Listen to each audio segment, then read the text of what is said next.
You're listening to 17 Carat K-Pop. For more about this show and my other show Enthusiasts, plus to get the latest interviews, K-pop news, album reviews, and so much more, subscribe to the show's free newsletter at 17caratkpop.substack.com. Enjoy the show! Hi everybody! Welcome back to 17 Carat K-Pop. My best of April episode of the show ran so long, I decided to just make Agust D commentary a different episode, because I have so much to say about it and I ran over last time. So now I will finally share with you my analysis, how I interpret Agust D's new album. And we're going to start with a bit of background on the Daechita era of Agust D, aka SUGA from BTS, with his alter ego. Historically, eons ago, you weren't allowed to be crowned a king if you had a scar that tainted you. And that was probably the meaning behind him with a scar on his face in the Daechita video, but he still has lyrics about being the king and the boss. He's defying that assumption that he doesn't have what it takes now, superficially. He raps about going from the basement to the penthouse. He says he can't wake up from the dream. He's still like Peter Pan, not growing up. He says his biggest enemy is the anger inside him. He wonders and questions his passion and how enduring it can truly be. He worries and grapples with fame. He says the moonlight is still the same, a lyric that will come back to mean much more. He also wrestles back and forth between telling himself, I deserve every good thrown my way, I've worked so hard to get here, versus thinking I flew too high, I'm getting cocky, and I don't deserve these titles. The Daechita video includes a sound that would go with a ceremonial Walk of the King, and this Korean tradition is woven into his new video for Haegeum. Haegeum is a traditional Korean string instrument. It was also in Daechita, and SUGA honestly said he didn't think too much into the song title, but it does also mean to liberate, to free, and in Daechita he previously sang about feeling like he rose up like a dragon again. That freedom theme is there. He also says he didn't overtly take inspo from My Liberation Notes, a K-drama from 2022, but he did say he found it fateful that the drama came out and then he had been working on the album at the same time, and it showed him how his message would have this continued relevance and importance. I found fascinating, as I was reading all these interviews he did for this promo round, when he said this quote, "Music certainly has the power, but we cannot be free." But he says we could still find power by, quote, being less conscious of other people's opinions, finding a way to make ourselves happy, unquote. He was asked kind of about, does music have this liberating power, as the song attests? And he says, no, it does have the power, but it actually doesn't free us. So does it have the power to free us? It has the power, but not necessarily to free us. That comes from stopping worrying about other people and pleasing ourselves. And that's at the root of this album. So much hurt and pain in this album, but it's D-Day. D-Day for the bad memories and the start of a new era. D-Day as in, it's the day his life is going to change as he moves past the traumas that have been pinning him down, that he refused to confront in previous chapters. So his sense that he's the king feels more authentic now. He grew into believing, he faked it till he made it, this kingly status.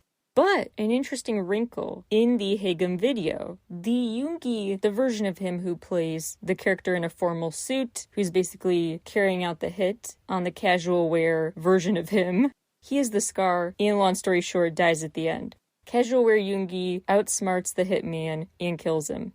And the hitman had the scar. So the scar that before was like reclaiming the symbol of royalty is now his downfall. Like maybe that version of him did get too big-headed. It's also interesting, this video, how the two roles he plays are not really SUGA versus Agust D. They're both tough guy Agust D in a way. So it's like another alter ego is added to the picture, just different outfits. It's just Agust D versus professional Agust D. It's just like Weekend versus in the office day Agust D. And they fight very intensely. It is quite a graphic video, just for super squeamish people. Not actually quite graphic, but kind of. It's got fighting and weapons, and they fight back and forth, him against him.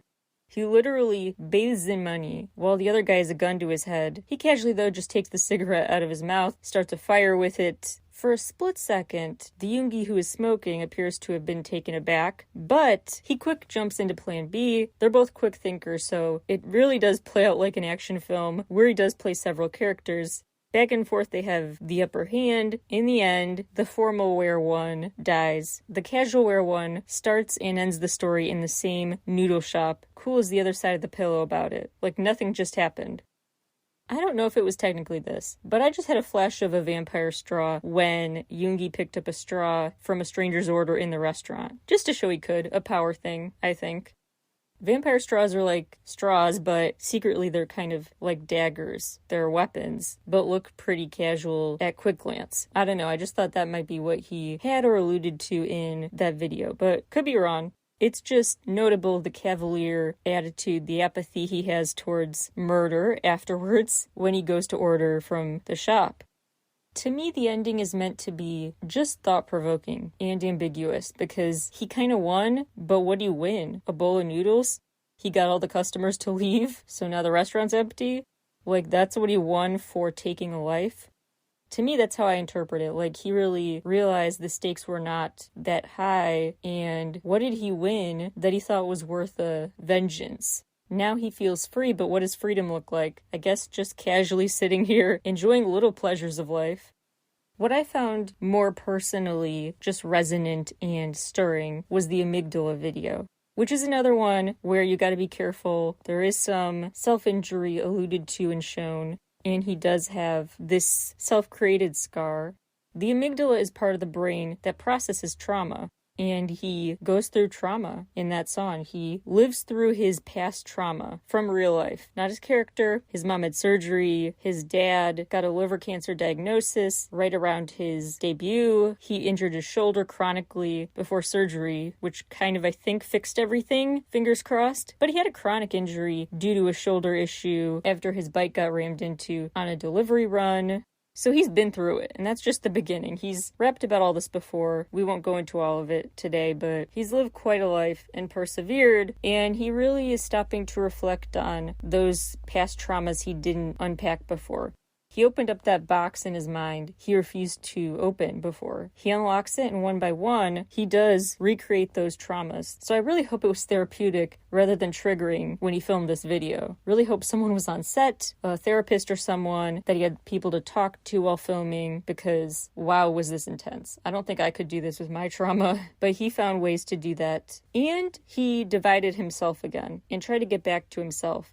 In this video, one version of him is on the couch, another is behind the door from the other side, who desperately tries to open the door, get to the other version of him in pain, but cannot console him. There's also kind of another version, though, because he gets up and turns around, and the version of him is still on the couch, like he's a spirit that just left that body. His life's kind of flashing before his eyes. He starts crawling toward the door, and the floor tilts to make it harder to climb upwards. At one point, it tilts so far it's basically horizontal. The rain adds to his struggle to hold on. The video ends also just deep in thought.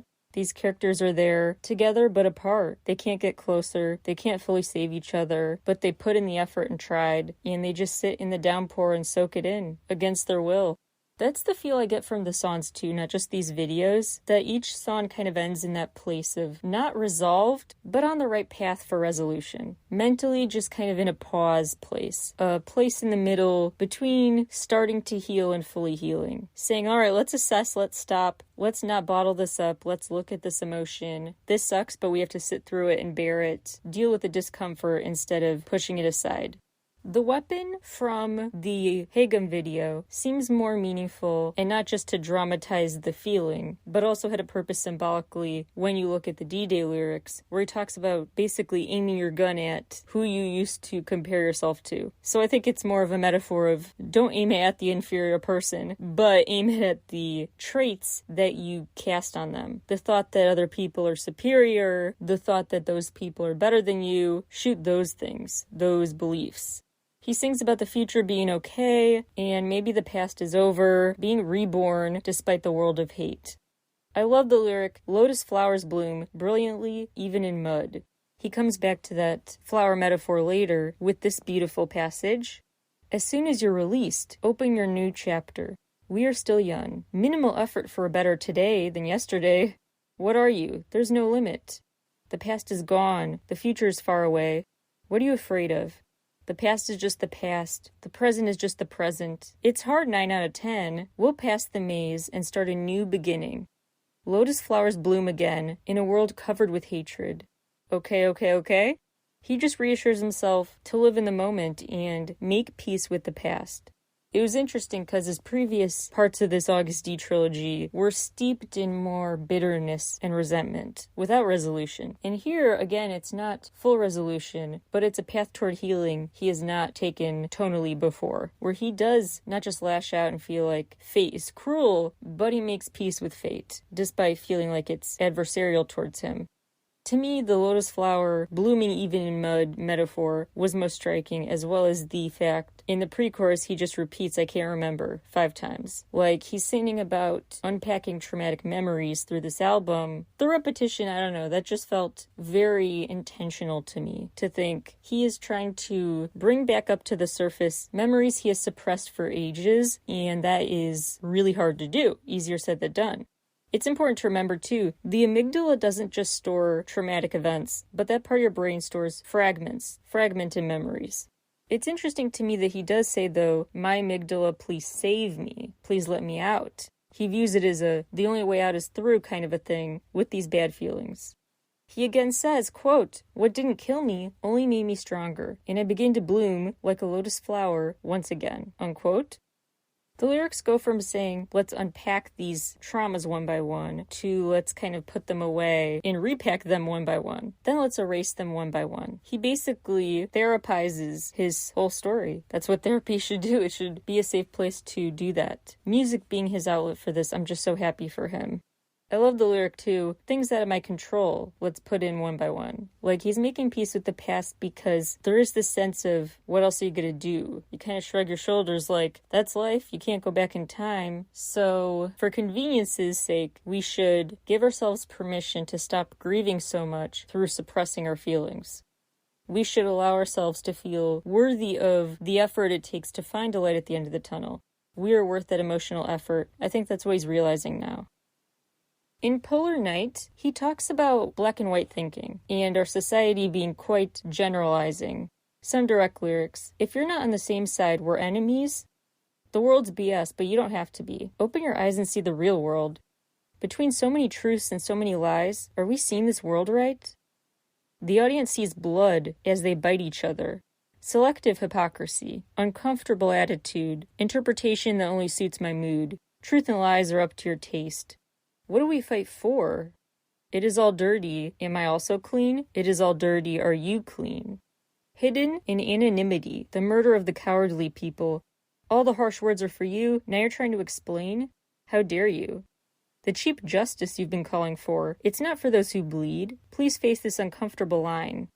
What's the point of us fighting and hitting? Look at the end of the spear." To me, this whole song is kind of in the vein, only more intense and poetic, of BTS's early work, criticizing social media behavior and just this attitude towards each other that it's a dog-eat-dog world and we all see and smell fresh blood online.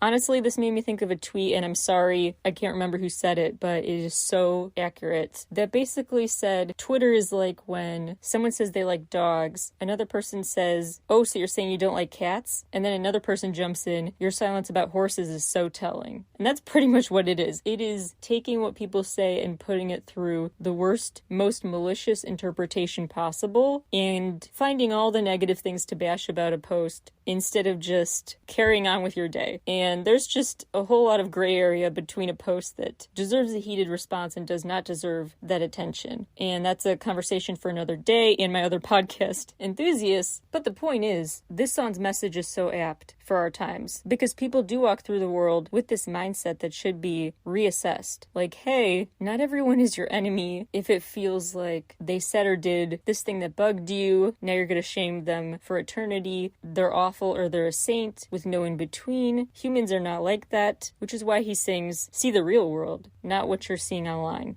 In the real world, when you say, "I like dogs," people do not assume you are anti-horse or anti-cat. And I love that part of, remember who's at the end of the spear. If you point a weapon at someone, picture the face on the other side.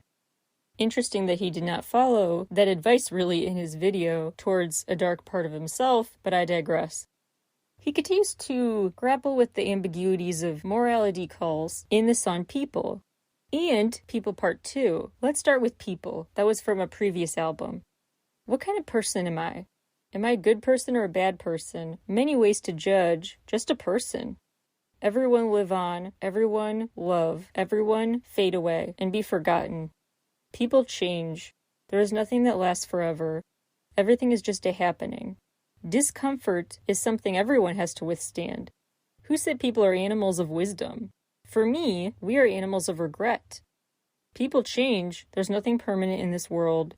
Your ordinary became my special. Your special became my ordinary. My ordinary became your special. My special became your ordinary. In People Part 2, this thing called love, maybe it's just a momentary list of emotions. It's conditional. Wasn't loved enough as a kid. That's why I'm the cautious type. I want a sincere connection. Forever is like a sandcastle. It comes crumbling down at the calmest of waves. What is it about loss that makes us so sad? Really, it's the dread that makes us so sad. We're the ones who tore down the sandcastle. They say there are no winners or losers, but I'm always the loser. We said we'd give our all, but we tore it all down. And then we leave, because both love and people are selfish. So goes the person, and so goes the love.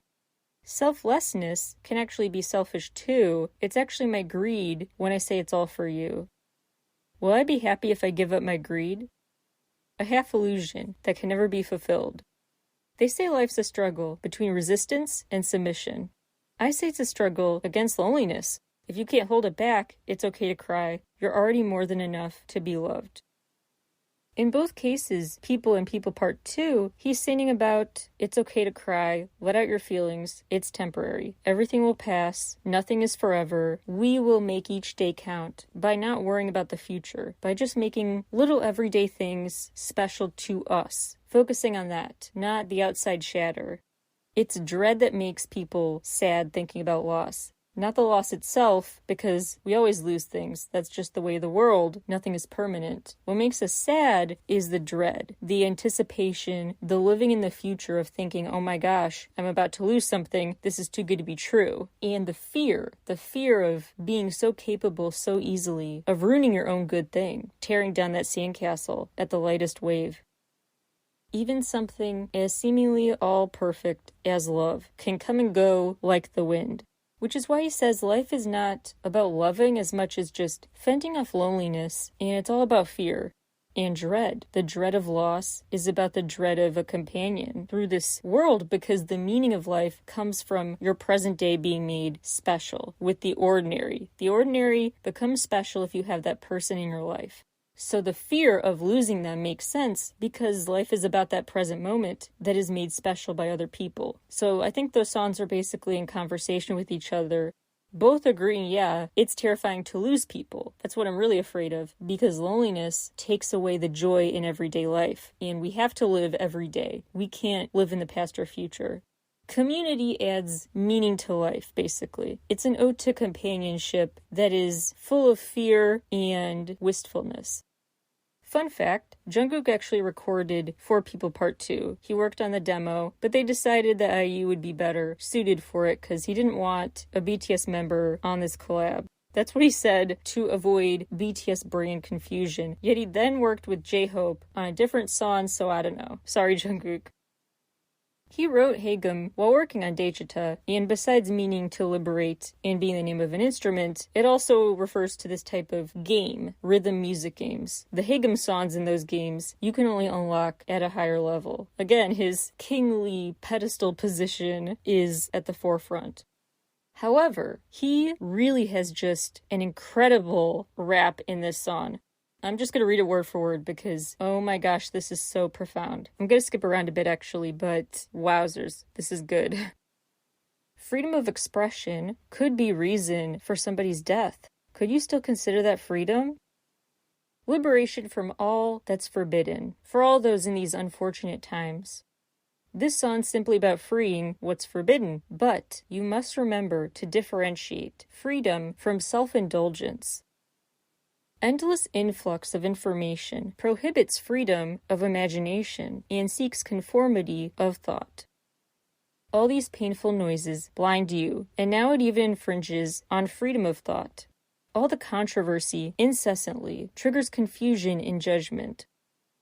What is it exactly that's been restricting us? Maybe we do it to ourselves. Slaves to capitalism, slaves to money, slaves to hatred and prejudice, to YouTube, greed. I close my eyes and it's easy. It's all so obvious. Opinions clearly split depending on what's to gain. Everyone's been blinded by envy and jealousy without realizing they're putting shackles on each other. Wow, doesn't that just sum everything up about the world? I love that point, that actually the overload, the saturation of information has flooded the zone and made it harder to think clearly. Ironically, the internet unleashed Pandora's box of overload. People now are warped and they don't know where to turn because of just such a massive amount of info. It's too overwhelming. No wonder there's confused judgment, this need to have black and white judgment calls, this need to make enemies out of people, clear characters, caricatures maybe. People villainize and caricature each other because they need to find some way mentally to sort through the sea of info. With so much out there, you've got to find a way to narrow down and understand the players in this world. And so going back to stereotypes is a way to do that. But by doing so, you are actually not freeing anyone. You're not contributing to a cause for greater freedom for all. You're putting shackles on yourself and others. Liberation is all tied up with each other's. That's my analysis of the song. He again critiques an era of misinformation and too much information and gossip in the song Huh, featuring J-Hope. He flexes the fact they went to the White House and he's really started from the bottom. He said his inferiority complex exploded. He says that it's disgusting if you pretend to be clean, back to that lyric about are you clean or dirty, and the assumption everyone has that they are morally superior when we've all made mistakes. And he wishes well on even bad people. Shout out to J-Hope for the On the Street lyric, love a self-reference. The song Snooze features Woo-sun from The Rose and Ryuichi Sakamoto, who recently passed actually, but he got to work with his hero before he did. It's this trip-hop song with piano. It's really beautiful and full circle for SUGA because when he taught himself in the first place to rap and make music, he worked with Sakamoto instrumentals. And it's a beautiful song about snoozing, and he just went to eternal rest, and it's quite a fitting parting song in hindsight, about always being there for someone. He's back to referencing this flowers blooming analogy. He promises you, just dream, keep dreaming, and you will bloom in full someday. Fate will be nicer to you. Good karma can happen. Time for direct quotes. I'm going to skip around, but these are the bits I found so poetic and profound. This road I've walked on, it may have looked like a flower road, but enemies everywhere. Know that it was a thorny road before you start. I hope you never forget the one who scatters flowers on the road. Don't forget the one who cries when you're laughing. When the hand that greeted you turned into a pointing finger, you can take a deep sigh and shout, you are no different from anyone else. Why did you choose this painful and lonely road? Never forget the reason. I hope your dream won't just be left as a dream. This is a battlefield, without gunshots. Same colleagues are enemies. The cruel and beautiful good and evil, when wishes are blown away by the wind, it's okay. Everything becomes memories and lessons when you look past. The world isn't very patient. Don't ever laugh at other people's controversies, because that might happen to you someday. Your success will be your leash and shackles. The feeling of walking on a tightrope will suffocate you. Just laugh out loud as if the world is leaving. Just hold on. Everything will be okay. He repeats 8 times. Just felt meaningful, the number 8. He has a song called 8 with IU. BTS has 7 members, and the 8th they sometimes joke is us, the fans.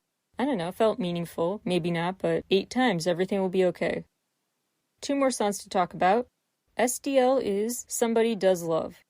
This is another one that feels very therapizing, very much assessing what's happening, how do we get here emotionally. And he's really stuck thinking about the fact the past is the past.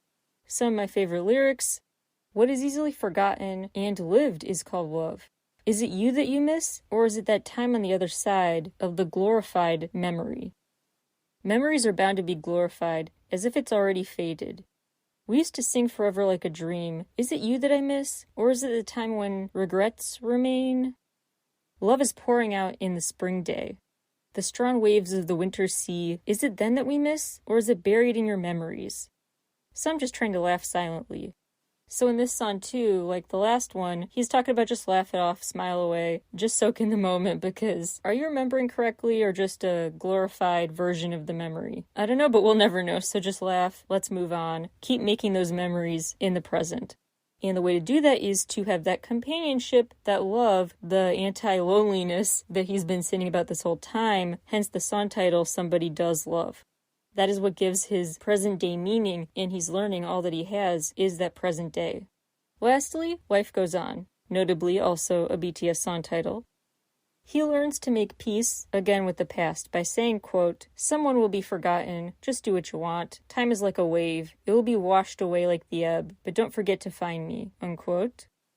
Back to that sandcastle ocean wave metaphor here, he really keeps circling back to some key points throughout the songs. Really interesting, cohesive poem he has here. Quite a big epic poem. And he reflects on his career with this profound lyric. Quote, the place where I passed for 10 years with countless wounds and glory. Looking back, each moment of memories, I've been running like it was the last time, but I'm still scared. I know this place right now, a place that will soon become a memory. Don't be afraid, because life will go on forever, unquote. Wow, so he's basically, by learning to appreciate the present and make peace with the past and not worry about the future, now he learned how to view time as both always changing and forever. And he finds peace in the fact legacies endure.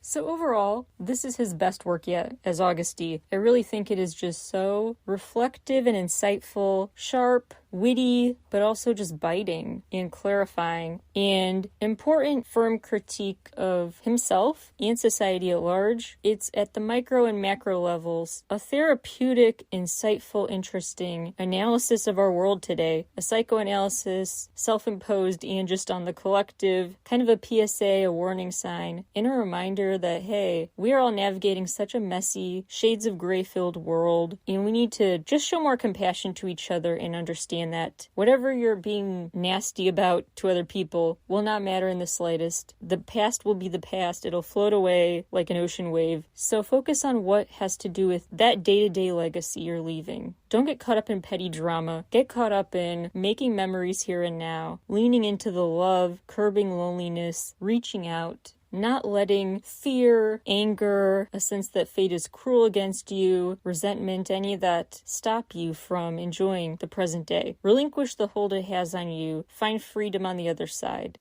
That, I think, is the ultimate message of this work. It's a beautiful work of art. I'm so impressed with him.